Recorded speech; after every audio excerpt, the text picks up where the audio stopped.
Police arrived at an airport parking lot after receiving reports of an abandoned truck. At first, it seemed like a routine call, but as they approached, something struck them. A smell. Faint, yet unmistakably off. Inside the truck were sealed boxes, and inside the boxes were 4 dismembered bodies. What officers didn't know then was that 11 more bodies were buried across remote parts of the state. A serial killer was on the loose, and police were already months behind. It all began one Sunday afternoon in Grants, New Mexico. A landlord cleaning out the home of an evicted tenant found something disturbing. A dead puppy stuffed in a box, a cord tied around its neck. The animal had been tortured. The cruelty of the act hinted at something darker. And unfortunately, the puppy was only the beginning. That same day, Detective Robert Turney was assigned a missing persons case. 19-year-old Matthew Miller had not been seen or heard from in nearly a week. Matthew had a history of substance use, so police initially suspected an overdose. But his family insisted something was wrong. Detective Turney visited Matthew's grandmother, and she provided a chilling clue. Matthew had recently been spending time with a woman named Jennifer Lannon. Matthew's girlfriend told police he had gotten into a vehicle with Jennifer and others, including Justin Ma and Leonie Calzada. All 3 were known drug users. Detectives began canvassing known hangouts and soon found Matthew's truck, abandoned, dirty, and locked, just blocks from Justin and Leonie's residence.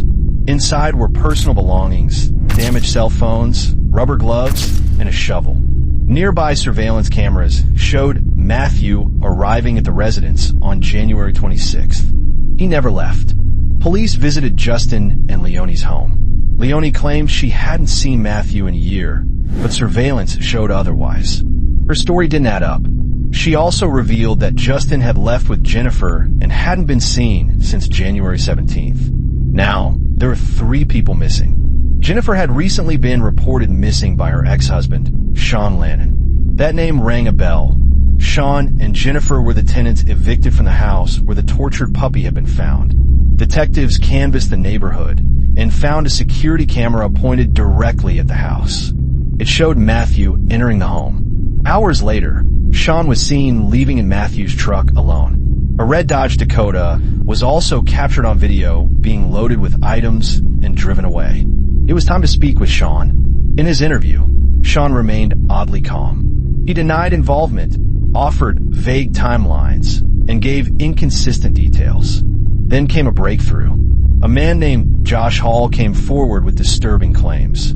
Sean had confessed to killing Matthew, Jennifer, and Justin, and had stashed a bag with incriminating evidence in a woman's house. When confronted, Kelly, the woman in question, lied, stalled, then eventually admitted that Sean had left bags in her shed. Detectives searched her property but found no hard evidence. Still, suspicion grew. Sean was evasive. He missed appointments with detectives. Then, they discovered he had an outstanding warrant from the 2020 assault case. On February 25th, Sean was arrested and brought in. During interrogation, Sean claimed he had moved Matthew's truck at Justin's request. He said they left to score drugs, and he was told to abandon the truck. He blamed another man, Danny Lamos, nicknamed Dog, for the murders. According to Sean, Danny talked about using pigs to dispose of bodies. Without solid proof, detectives couldn't hold Sean long. He spent 7 days in jail and was released. Time was running out. On March 5th, officers were called to the Sunport Airport in Albuquerque about an abandoned red Ford Ranger. Inside were storage bins with an unbearable odor. Police opened them and found the bodies of Jennifer, Justin, Matthew, and another man, Randall Apostone, the truck's owner. Jennifer had been shot in the head. Justin suffered a gunshot and blunt force trauma. Matthew had been beaten to death. Randall had been bludgeoned with a hammer. Inside the truck were bloodstained knives, gloves, and a handsaw. Surveillance footage showed Sean driving the truck into the airport lot, then leaving on foot. A nationwide manhunt began. On March 9th, Sean was tied to a 5th murder, Michael Dekoski, a man from New Jersey he'd known for years. The next day, marshals captured Sean in street. Lewis. He was extradited and brought back for questioning. This time, Sean confessed. He admitted to killing Jennifer after she overdosed. He put a pistol behind her head and pulled the trigger. He tried to kill himself afterward but couldn't go through with it. He hid her body in storage containers, then set his sights on Justin, baiting him over by pretending to be Jennifer. Sean shot him in the back of the head.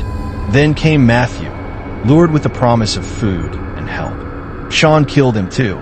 Randall, the truck's owner, had demanded more money to store the boxes.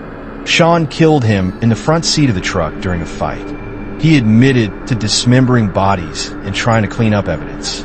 Chillingly, Sean also confessed to 11 more murders, drug dealers tied to Jennifer, buried in remote parts of New Mexico.